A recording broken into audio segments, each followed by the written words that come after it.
Colocamos cuidadosamente el cuerpo en la camioneta del servicio médico forense. Esa era la parte más triste del trabajo. Nos reunimos con los policías para despedirnos antes de salir de esa carretera en medio de la nada cuando...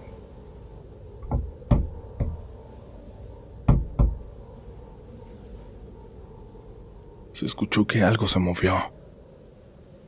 Ahí dentro, en el lugar donde acabábamos de dejar el cadáver.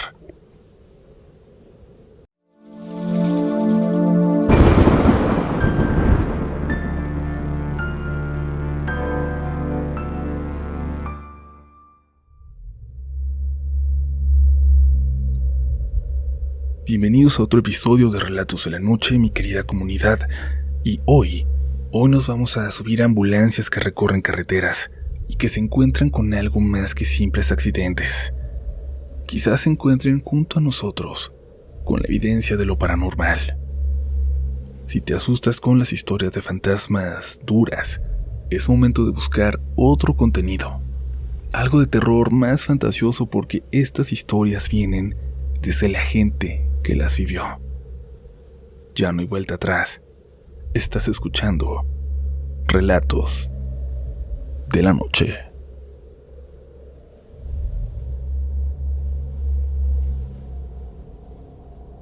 Hola comunidad de Relatos de la Noche. Prefiero mantener mi nombre en privado porque todavía trabajo como paramédica para uno de los servicios de emergencia que tienen accidentes en carretera. A Uriel le voy a pasar todos los datos para que vea que lo que digo es verdad. Si alguna vez han viajado por autopistas del norte, seguramente han visto nuestras ambulancias, pero por la misma razón no puedo decir exactamente cuál es la empresa ni en qué estado ocurrió esto. Lo único que puedo contarles es que pasó hace algunos años, en una carretera que atraviesa el desierto, donde puedes conducir durante media hora sin cruzarte con otro vehículo, y donde el calor cambia por completo la forma en que uno percibe la carretera y el tiempo. Cuando ves al frente, lo único que se distingue es el horizonte detrás de ese calor vibrante que sale de la carretera. Seguro que lo han visto aunque no lo sepa explicar. Después de varios años haciendo ese trabajo, uno termina casi perdiéndole el miedo a muchas cosas de las que se cuentan por ahí. Casi. Nos toca atender choques muy fuertes, personas prensadas, familias completas heridas. A veces de formas horribles como se dan en esos accidentes tan fuertes, y también mucha gente que desgraciadamente ya falleció antes de que pudiéramos llegar. Aprendes a concentrarte en lo que sigue, a no hacer preguntas que ya no sirven y a trabajar aunque el panorama sea muy duro. Tienes que perder un poco la sensibilidad para poder seguir trabajando, para salvar vidas. Precisamente por eso lo que pasó aquella tarde nunca fue diferente a cualquier otra noche, a cualquier otra cosa de la que sí me pudiera llegar a acostumbrar. Nos mandaron el servicio poco antes del anochecer. La central informó que había un vehículo accidentado fuera del camino, que un automovilista acababa de reportarlo al número de emergencias. La ubicación estaba a varios kilómetros en el desierto, en un tramo completamente recto, donde casi no hay referencias más que algunos cerros bajos muy a lo lejos y enormes extensiones de tierra seca. Salimos de inmediato porque el reporte se manejó como un posible accidente con personas lesionadas. Mientras avanzábamos vimos que también habían despachado una patrulla de la Guardia Nacional, algo completamente normal cuando se trata de un hecho de tránsito en zona federal. Tardamos alrededor de 20 minutos en llegar. Desde lejos vimos las luces de la patrulla estacionadas sobre el acotamiento amplio de tierra. Ninguno de los oficiales estaba haciendo señas para que nos apresuráramos, ni parecían dar alguna atención. Los dos permanecían de pie, viendo hacia un punto varios metros fuera del asfalto, como si simplemente estuvieran esperando nuestra llegada. Y eso siempre era mala señal. Bajamos de la ambulancia pensando que tal vez se habían estabilizado a la víctima o que el conductor había salido por su cuenta. Pero conforme caminábamos hacia donde señalaban, empecé a notar detalles que no coincidían con un accidente reciente. La camioneta había quedado entre unos arbustos. Tenía la parte frontal destrozada contra una formación de piedra. Pero sobre el cofre, el parabrisas y los costados había una capa de polvo. Las ramas alrededor ya estaban secas y dobladas sobre la carrocería. Una de las llantas se había desinflado por completo y el rin llevaba tiempo descansando sobre la tierra. Era la clase de imagen que uno espera encontrar cuando un vehículo lleva abandonado varios días bajo el sol, no cuando acaba de salirse del camino unas horas antes. Uno de los policías solamente nos dijo que todavía no habían abierto la puerta. Se acercaron con nosotros y entre todos logramos forzarla. Entendí por qué nos habían apresurado. ¿Qué fue lo que habían visto? El olor salió de inmediato. No hacía falta revisar mucho para saber que el conductor llevaba bastante tiempo muerto. Permanecía sujeto por el cinturón de seguridad, inclinado ligeramente hacia el volante, completamente rígido ya. El calor del desierto había acelerado todo el proceso y bastó un vistazo para entender que aquella persona no tenía ninguna posibilidad de haber sobrevivido hasta esa tarde. Lo extraño comenzó en ese momento, porque todos llegamos a la misma conclusión sin necesidad de comentarla demasiado. Si el vehículo llevaba ahí tantos días, alguien debió haberlo visto antes. Era una carretera con poca circulación, sobre todo de carga, pero alguien tendría que haberlo visto. No era posible que hubiera permanecido invisible durante tanto tiempo y, aun suponiendo que nadie lo hubiera notado, seguía quedando la misma pregunta. ¿Quién hizo el reporte justamente esa tarde? Uno de los oficiales comentó que la llamada había entrado pocos minutos antes de que nos despacharan. Según la central, un conductor dijo haber visto una camioneta accidentada y proporcionó el kilómetro aproximado antes de continuar su camino. Nadie tenía más datos porque la llamada había durado muy poco. Pensamos que tal vez simplemente había sido la primera persona en voltear, aunque en el fondo ninguno parecía completamente convencido. Tal vez todos habían decidido ignorarlo. Tal vez algo lo escondió. Como ya no había nada que pudiéramos hacer por el conductor, evidentemente, se solicitó la presencia del servicio médico forense. Mientras llegaban permanecimos ahí esperando, hablando con los policías. El sol ya estaba muy bajo y el calor empezaba a disminuir, pero el lugar seguía siendo silencioso de una manera muy particular. Ahí no hay casas, animales ni viento. Solamente permanecía el zumbido constante de las moscas alrededor de la camioneta. Moscas que quién sabe de dónde aparecen, pero siempre están ahí cuando hay un muerto. Eso y las conversaciones cortas entre nosotros, mientras llenábamos algunos datos del reporte. Semefo llegó unos 40 minutos después. Entre todos ayudamos a sacar el cuerpo. Fue un procedimiento completamente normal. Lo colocaron sobre la camilla, después dentro de la bolsa negra, y finalmente lo subieron a la parte trasera de la camioneta del servicio. Uno de los peritos regresó para revisar por última vez el interior del vehículo, para confirmar que no hubiera otra persona o algún objeto importante que pudiera perderse. Terminó la inspección, cerró la puerta y salió con nosotros. Nos quedamos reunidos a unos cuantos metros de distancia. Nadie estaba hablando.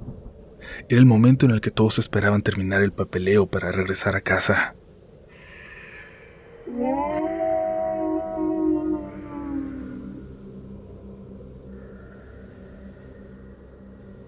Entonces se escuchó un grito fuerte, desesperado, tan claro que ninguno de nosotros tuvo que preguntar si los demás también lo habían escuchado. Venía del interior de la camioneta del servicio médico forense, el mismo vehículo donde acababan de colocar el cadáver. Todavía recuerdo que todos reaccionamos al mismo tiempo. Los policías fueron los primeros en correr, detrás fuimos nosotros y los peritos. Antes de llegar a la camioneta se escuchó otro ruido desde adentro, esta vez como si alguien hubiera golpeado una de las paredes metálicas y después hubiera intentado incorporarse. Uno de los peritos abrió de golpe las puertas traseras y todos miramos hacia el interior. La bolsa seguía cerrada, el cuerpo seguía dentro, no había nadie más ahí. Durante unos segundos ninguno dijo una sola palabra.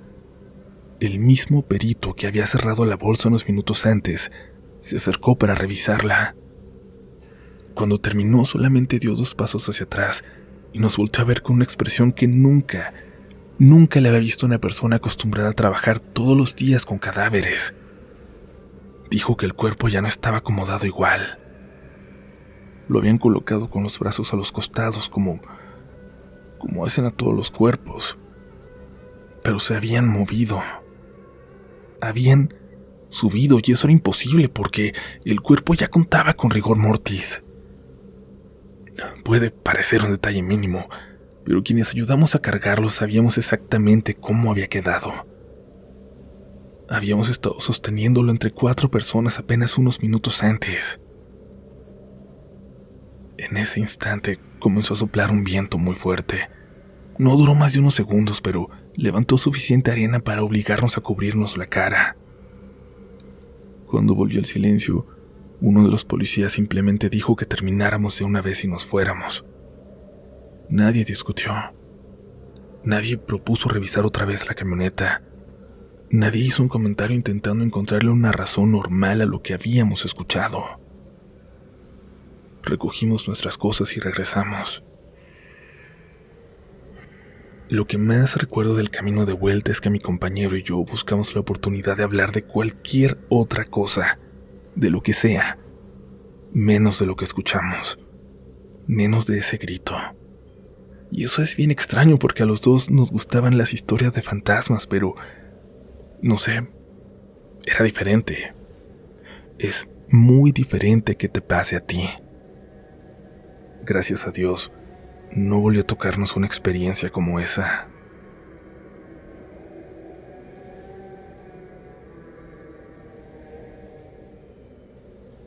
¿Qué tal, comunidad? ¿Cómo están?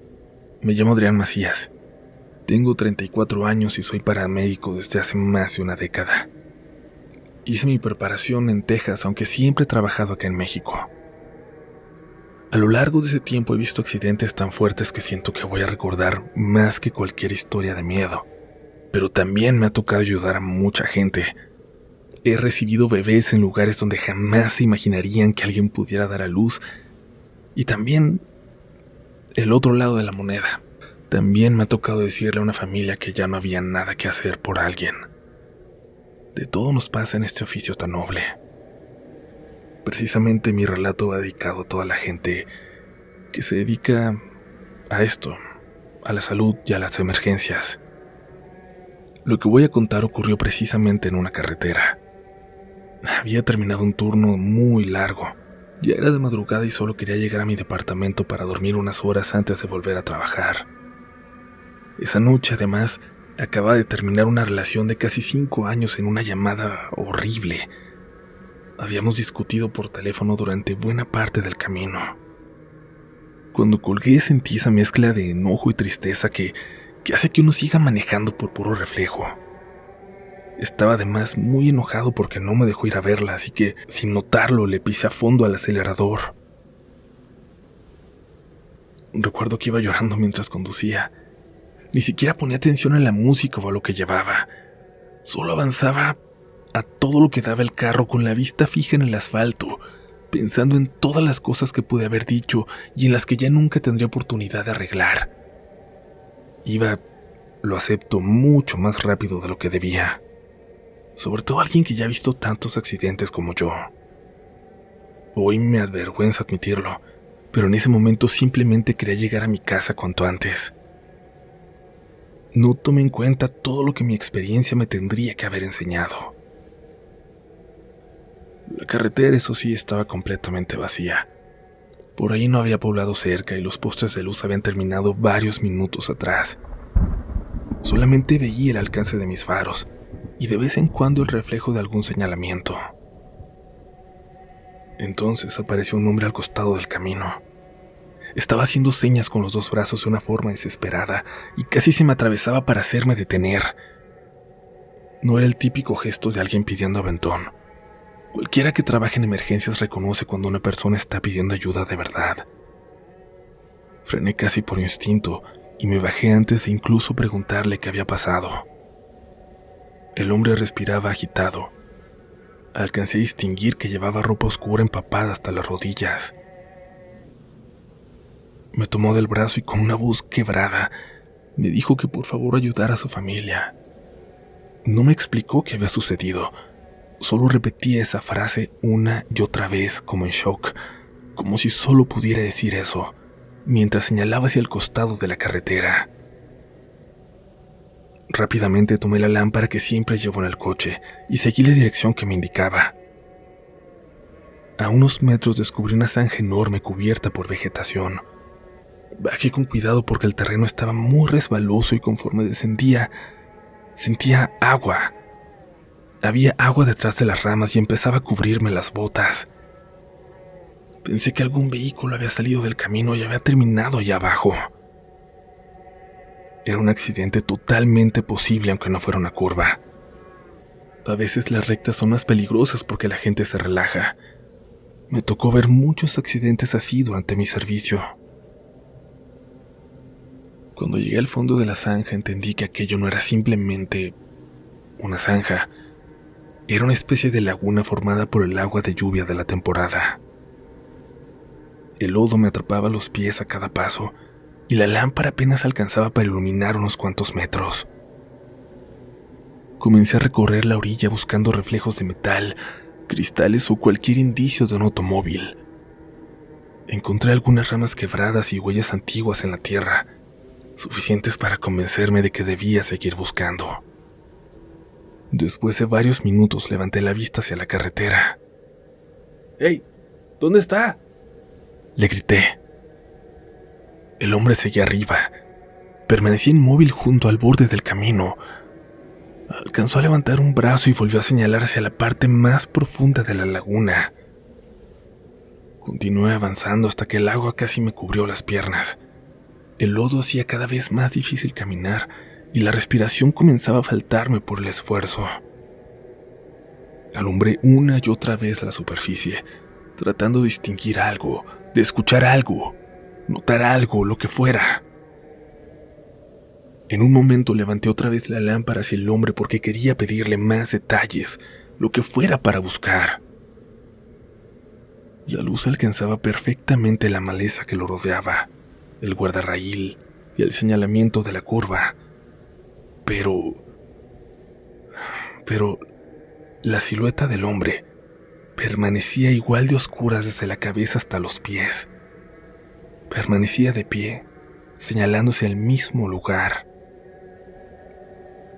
No sabría explicar por qué, pero sentí un escalofrío tan fuerte que tuve que obligarme a seguir buscando para no salir corriendo. Estuve ahí abajo quizás 15 o 20 minutos. Perdí la noción del tiempo. Grité varias veces preguntando si alguien podía escucharme. Revisé la orilla completa. Me hundí más de una vez intentando avanzar entre el fango. Llegó un momento en que tuve que aceptar que ya no podía hacer más. Y eso cuesta, comunidad. Eso cuesta muchísimo a nosotros los paramédicos. Me senté unos segundos sobre una piedra completamente agotado. Lo único en que podía pensar era que, si realmente había un vehículo hundido ahí, estaba perdiendo minutos valiosísimos. Y esa idea me rompió por dentro, porque sabía que no lo había logrado. Empecé a llorar otra vez. Esta vez ya no por mi relación. Lloraba de frustración porque sentía que había llegado demasiado tarde para alguien que todavía necesitaba ayuda. Subí como pude hasta la carretera. El hombre ya no estaba. Había desaparecido. Miré hacia ambos lados del camino esperando verlo caminar por el acotamiento, buscando ayuda o correr entre los matorrales, pero no había nadie. El silencio era absoluto. No pasaba ni un solo carro más. ¿A quién iba a pedirle ayuda? Buscando al hombre vi algo. Al lado contrario de la carretera. 4 cruces blancas alineadas junto a una cerca de alambre. Me acerqué. En las placas todavía se alcanzaba a leer 4 apellidos iguales y la fecha de varios años atrás. Permanecí allí unos minutos sin moverme. No sé cuánto tiempo pasó antes de despertar de esa especie de sueño en el que estaba y volver al coche. pero arranqué despacio casi por inercia. Mientras avanzaba comprendí que ya no sentía aquella desesperación con la que había salido del trabajo. La tristeza seguía ahí, pero había desaparecido esa necesidad de llegar lo más rápido posible a mi casa. Bajé la velocidad sin pensarlo. Recorrí el resto del camino con las 2 manos sujetando el volante. Cada que le platico esto a la gente le gusta mucho porque me dicen que me paró un fantasma para pedirme ayuda, para buscar a su familia. Me dicen que vi el eco de algo que ocurrió muchos años atrás, y la verdad no es el primer fantasma que veo, ni siquiera en el trabajo es el primero. Eso no es lo que me impacta. En lo que pienso mucho, comunidad, mucho, es que creo que vi ese fantasma por una razón, porque si no me detenía ahí, no sé qué me hubiera pasado a mí, así como iba manejando. Todo pasa por algo, hasta los fantasmas. Muchas gracias por escucharme.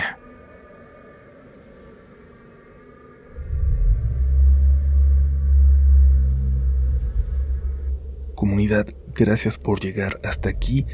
Todavía no terminamos, todavía hay una historia más, pero les quiero recordar que nos pueden seguir en TikTok, en @rdlnoficial.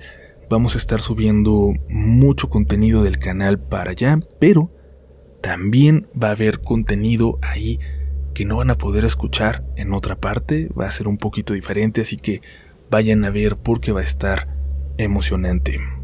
Estamos también por ahí en el grupo de Facebook, en la pestaña más activa de la comunidad. Les vamos a dejar el link en la descripción de este episodio para que vayan y platiquen, para que intercambien historias, opiniones. Ahí si no encuentran un episodio, siempre va a haber alguien que pueda contestar. Pero bueno, no nos detenemos más. Ya fue suficiente descanso por hoy. Continuamos con más historias esta noche. Me llamo César Hernández y me da mucho gusto saludar a toda la comunidad de relatos. Soy paramédico desde hace casi 15 años y la mayor parte de ese tiempo lo he pasado trabajando en la zona urbana de la ciudad de Oaxaca, pero también me ha tocado mi parte de carreteras. Mucha gente, como muchos de los que deben estar escuchando, piensa que lo más difícil de este trabajo es ver sangre o personas gravemente heridas, pero con los años uno termina acostumbrándose a casi todo. Como en cualquier trabajo que tenga que ver con emergencias, no puedes ayudar igual si te sigues impactando. Lo que nunca se vuelve fácil es llegar a un accidente donde todavía hay familiares buscando a alguien. Escuchar una y otra vez la misma pregunta: ¿se va a salvar a mi mamá? O la misma petición: salva por favor a mi hijo, a mi hermana, a mis padres. Escuchamos eso sabiendo que no siempre vamos a poder hacerlo, y eso sí es muy duro.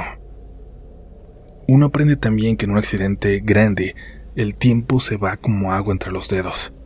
1 hora se va en segundos. En carretera, por ejemplo, es bien difícil en los accidentes grandes. Mientras unos atendemos a los heridos, otros buscan personas atrapadas, otros cuentan pasajeros, revisan listas, recorren el monte o los barrancos. Hay momentos en que simplemente no alcanza la gente para hacerlo, para hacer todo al mismo tiempo. Y hay vidas que se pudieron salvar, que no se logran. Lo que voy a contar ocurrió hace algunos años en Oaxaca, en una carretera de la sierra. Y es una noche como estas que les cuento, de accidentes grandes, feos, de mucha gente. Era temporada de lluvias, me acuerdo bien, y un autobús de pasajeros perdió el control en una curva. Por suerte no cayó completamente al barranco, pero quedó volteado en el borde, después de golpear contra el talud. El impacto arrancó un montón de cristales, lanzó a distintas personas fuera del vehículo. Llegamos por suerte muy pronto. Cuando lo hicimos todavía había gente saliendo por las ventanas.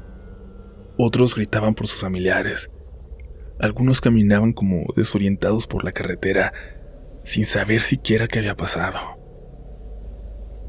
Era uno de esos servicios donde desde el primer momento sabes que no va a terminar bien, que iba a durar toda la noche. Yo había aprendido a reconocer cuando estábamos en un servicio que iba a terminar saliendo en las noticias nacionales.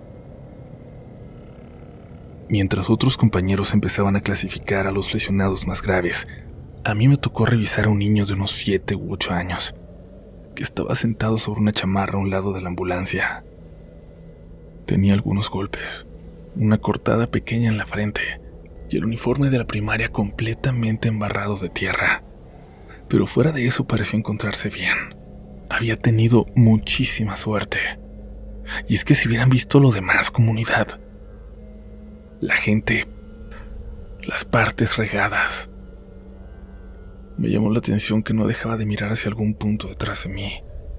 Ni siquiera parecía escuchar las preguntas que yo le hacía. Cada vez que levantaba la vista encontraba sus ojos fijos por encima de mi hombro, como si mirara a alguien detrás de mí.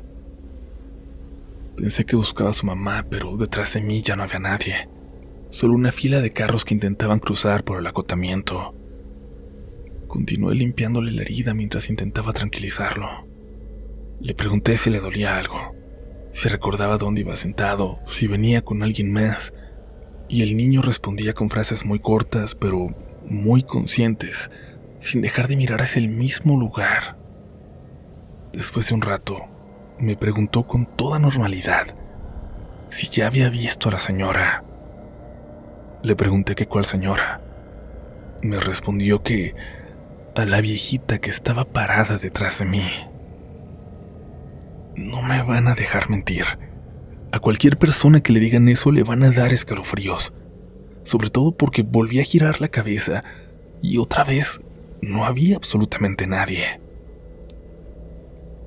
Pensé que tal vez hablaba de alguna pasajera herida que estuviera siendo atendida unos metros más allá, pero no había nadie, y el niño seguía mirando exactamente al mismo punto vacío.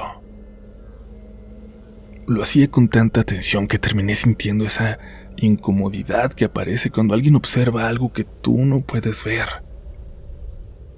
Le pregunté dónde estaba exactamente y levantó un dedo señalando por encima de mi hombro. Después hizo un pequeño movimiento con la mano, como si respondiera al saludo de alguien.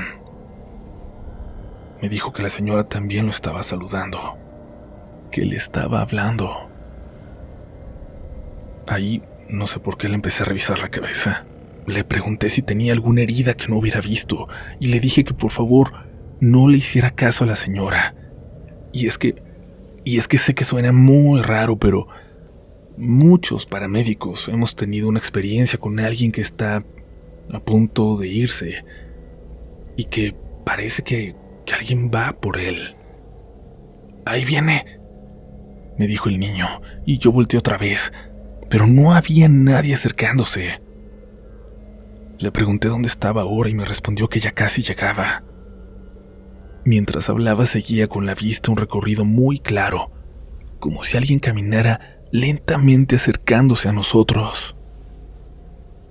Yo volteaba una y otra vez, sin encontrar más que personal de rescate llegando a lo lejos entre los vehículos, hasta que el niño dejó de mover los ojos y apenas sonrió. «¿Está atrás de ti?» «¿Dónde?», le pregunté. Levantó la mano y señaló directamente a mi hombro izquierdo. Ahí. Sentí un frío muy extraño exactamente en ese lado del cuerpo, como viento.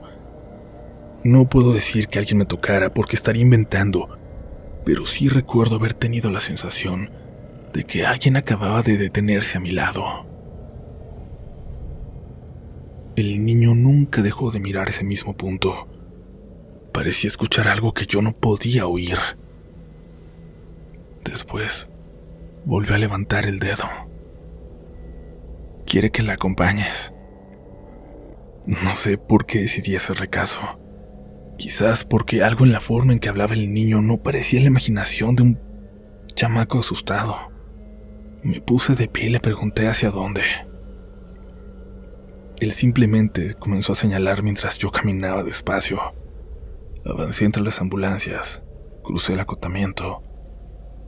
Cada pocos pasos me detenía para preguntarle si iba bien. El niño respondía que sí, sin dejar de mirar hacia adelante.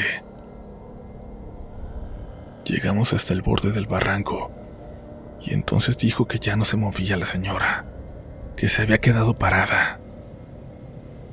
Miré hacia abajo. Era un descenso muy pronunciado, cubierto de árboles y maleza. Grité por una lámpara a uno de mis compañeros, y desde ahí alumbré todo lo que pude. Después de varios segundos distinguí algo oscuro mucho más abajo, atorado entre unas ramas.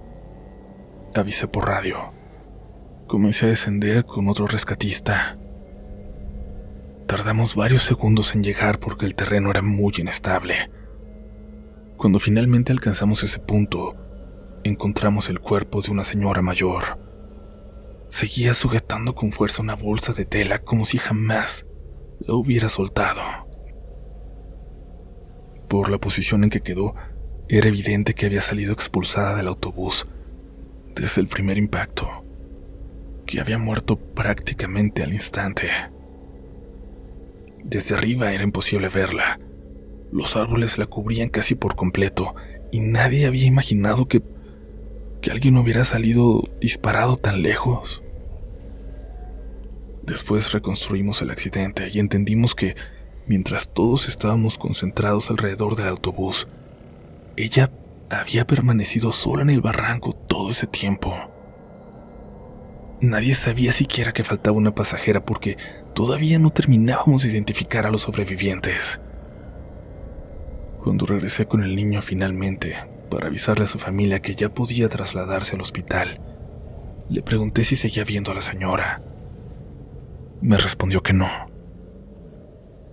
He contado muchas veces esto, comunidad. Mucho. Y he escuchado muchas teorías que me da la gente. Que los niños ven cosas que nosotros ya no podemos ver. Que el cerebro inventa recuerdos durante situaciones de mucho estrés. Que todo fue una coincidencia. Pero la verdad, la única verdad, es que esa mujer estaba en un lugar donde nadie la habría encontrado durante horas, si es que alguna vez la encontrábamos. Y que el único que pareció saberlo era él, un niño. Quiero pensar que antes de irse, aquella señora solo tenía una última preocupación: no quedarse sola en el fondo de ese barranco. Muchas gracias por escuchar, comunidad, y por favor, sueñen bien, sueñen tranquilo. Que tengan muy buenas noches.